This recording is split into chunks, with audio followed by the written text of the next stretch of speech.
Good morning, students. So today we will start our new chapter of geography, that is the water. नाम से लग रहा होगा बहुत इजी है. इट्स अ वेरी इजी, लेकिन इसमें कई चीज़ें जो है समझने की हैं. और ज्योग्राफी में बेटा अगर आप लोगों ने एक बार समझ लिया तो you can write the answer in your own words. Okay, तो इस चैप्टर में हम लोग क्या क्या पढ़ेंगे. सबसे पहले वाटर साइकिल देखेंगे. व्हाट इज़ वाटर साइकिल, कि भाई पानी की साइकिल पूरी कैसे चलती है. ठीक है ना. फ्रेश और सैलाइन वाटर. फ्रेश और सैलाइन वाटर क्या होते हैं. डिस्ट्रीब्यूशन ऑफ वाटर बॉडीज, कहाँ कहाँ है ऐसे पानी. Temperature of ocean water, ocean water का टेम्परेचर क्या होता है. और सर्कुलेशन ऑफ ओशन वाटर की वो कैसे किन किन फॉर्म्स में सर्कुलेट होता रहता है, ओशन में ही होता रहता है. तो हम लोग यहाँ से स्टार्ट करते हैं. Our earth is referred as the blue planet, कि हमारे अर्थ को क्या बोला जाता है. It's a blue planet. Class में होते हैं हम जरूर आपसे पूछते हैं कि why the earth is called a blue planet. ठीक है, तो हो सकता है कुछ बच्चे आंसर दे देते हैं, या हम लोग कई बार बोलते हैं कि चलो उस चीज़ को तो छोड़ो, अभी आप लोग को आइडिया नहीं होगा. तो दिस इज़ बिकॉज आंसर इन्होंने खुद दिया है. Around 71% of earth surface is covered with water. तो मतलब हमारे जितने भी अर्थ का सरफेस एरिया है, जो भी अर्थ का है जो आपको दिखती है, उसमें कितना है. 71% पानी है, तो 29% जो है वो लैंड है. ठीक है. And therefore it appears blue from the space. देखो अभी इन्होंने दी कि अगर हम स्पेस में से भी अपनी अर्थ को देखेंगे, दूसरे प्लैनेट पे भी जाके देखेंगे, इट मीन्स या ऊपर भी देखें, तो हमें अपनी अर्थ ब्लू दिखाई पड़ेगी बिकॉज ऑफ दिस वाटर. ठीक है ना. The part of the earth that is covered with water is hydrosphere. देखो हमने छोटी क्लासेस में पढ़ा था ना, 4 realms of the earth, realms of the earth, hydrosphere और बायोस्फीयर, एटमॉस्फेयर, ये सारे पढ़े थे ना. लिथोस्फीयर. तो आज हम हाइड्रोस्फीयर. तो अर्थ का जिस part of the earth that is covered with water, जो अर्थ का पार्ट जो है वो पानी से कवर्ड है, उसको हम हाइड्रोस्फीयर बोलते हैं. वो किसी भी रूप में हो सकता है. ठीक है ना. We will study about the water cycle, fresh and, saline और ये सारी चीज़ें. तो अब क्या है वाटर साइकिल, क्या है. छोटी क्लासेस में पढ़ा होगा. पानी, भाई सन है, पानी गर्म हो, इवापोरेट हुआ, वाटर बॉडीज़ में पानी. चलो हो सकता है आपको यहाँ पे होगा, चलो मैं यहाँ से पढ़ाऊँगी.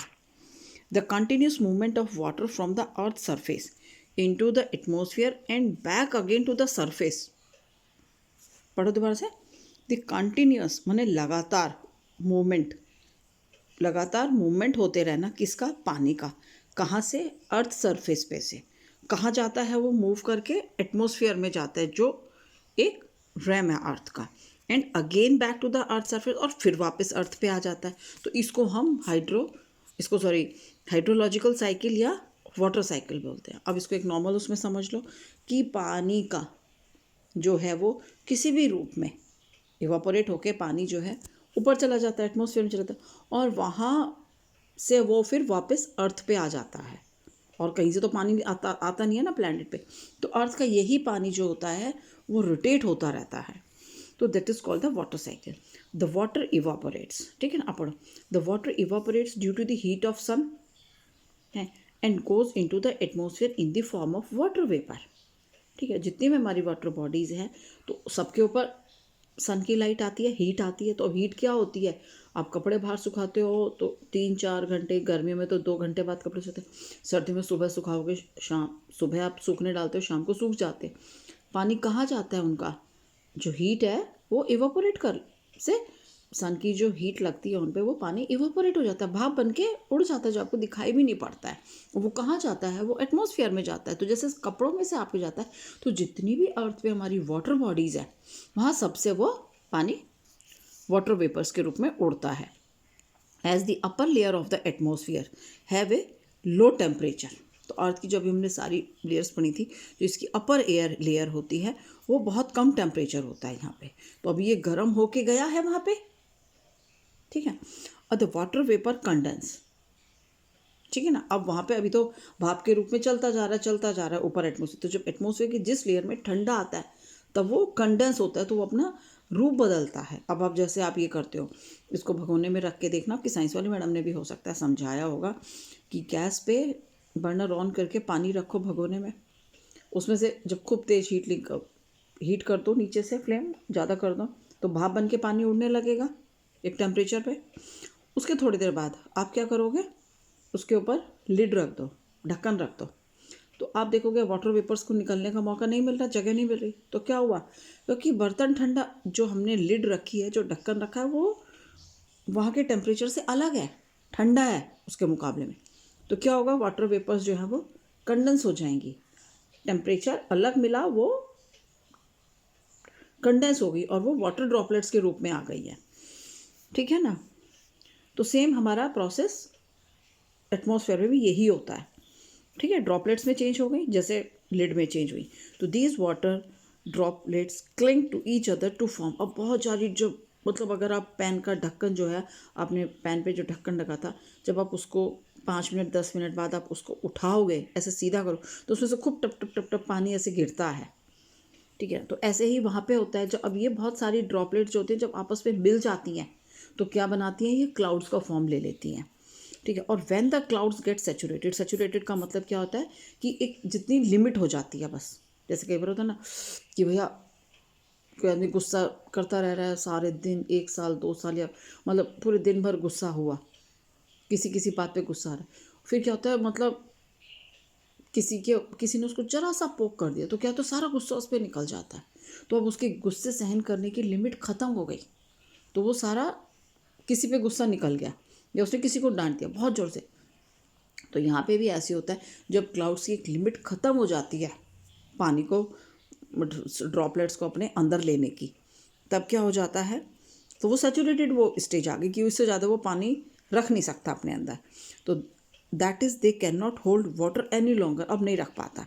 तो दे डिस्चार्ज द लोड, जो उसका भारीपन हो गया है वो किसके रूप में निकल गिरा देता है, तो इन द फॉर्म ऑफ रेन और स्नो। ठीक है, तो वो स्नो या अर्थ के, स्नो और रेन के रूप में अर्थ पे आ जाता है। So this is called the precipitation. ठीक है, अब वो भारी हो गए क्लाउड्स, तो क्लाउड्स ने अपनी ड्रॉप्स, भाई जो जितना पानी भरा था वो सब निकाल दिया। किसके रूप में आता है अर्थ पे, या तो स्नो के रूप में आएगा या रेन के रूप में आए, तो इसको पर्सिटिपेशन कहते हैं। तो most of the water comes back to the earth and सीव्स डाउन इनटू द अर्थ। ठीक है, कुछ पानी कम्स अर्थ पे आता है और फिर वो चला जाता है। तो some of it's absorb by the plants. ठीक है, कुछ अर्थ के नीचे चला गया, कुछ वाटर बॉडीज में चला गया।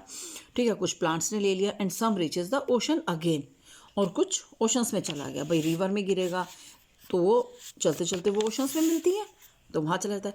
दिस साइकिल ऑफ इवापोरेशन, पहले देखो इवापोरेशन हुआ, कंडेंसेशन हुआ, फिर पर्सिटिपेशन हुआ। तो ये क्या, वापस जो वाटर वेपर्स के रूप में अर्थ से पानी गया था वो वापस कैसे आ गया, रेन और स्नो के रूप में आ गया।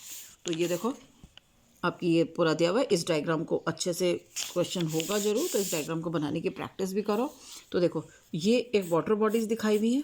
ठीक है, यहाँ मैं वाटर बॉडी लिख देती हूँ, कोई भी हो सकती है, ये ओशन है, रिवर है, लेक है, वाटर बॉडी है कोई भी। यहाँ से सन की हीट आ रही है। ठीक है, अब यहाँ में इन्होंने भाई सन नहीं बनाया, चलो हम सन बना देते।